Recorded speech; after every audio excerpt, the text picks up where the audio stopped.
आमचं ठरलंय, तुझं लग्न कोर्ट मॅरेज होणार. वा दादा, तुझं लग्न तर थाटामाटात केलंस, मग माझं कोर्ट मॅरेज का? कारण माझी अक्कल तेव्हा गुडघ्यात होती. आई बाबा ओढून ओढून सांगत होते. अरे कोर्टात लग्न करूया ना आपण, काय बिघडतंय?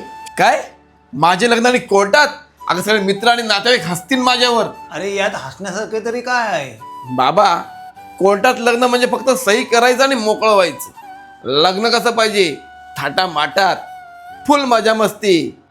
अरे हो, आम्हालाही वाटतं लग्न थाटामाटात व्हायला हवं, पण आपली तेवढी परिस्थिती आहे का? सांग मला. परिस्थिती नाहीये माहिती आहे मला, पण लग्नासाठी कर्ज तर काढू शकतो ना. कर्ज काढून लग्न हे योग्य वाटते का तुला? काय योग्य आणि काय अयोग्य हे नाही माहित मला. माझे लग्न थाटामाटात झालं पाहिजे, ही शेवटची इच्छा समजा.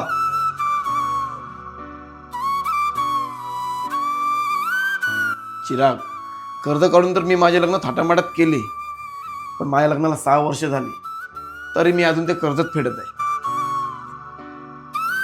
लग्नात मित्र नातेवाईक आले, खूप मजा मस्ती केली, पण आयुष्याच्या संसारात तुझ्या वहिनीला फक्त मी दुःखच दिले, आणि तेही फक्त एका कर्जामुळे. हो पोरा, आम्हालाही वाटतं तुझं लग्न थाटामाटात व्हावं, पण कर्ज काढून नाही रे. या कर्जामुळे कित्येक संसार उद्ध्वस्त झाले. चिराग, म्हणूनच मी बोलतो, लग्न थाटामाटात नाही झालं तरी चालेल, पण संसार मात्र आनंदात झाला पाहिजे.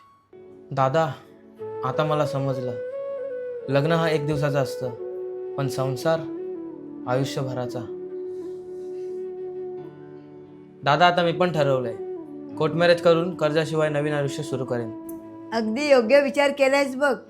आनंद पैशात नसतो, तर तो समजूतदारपणात असतो.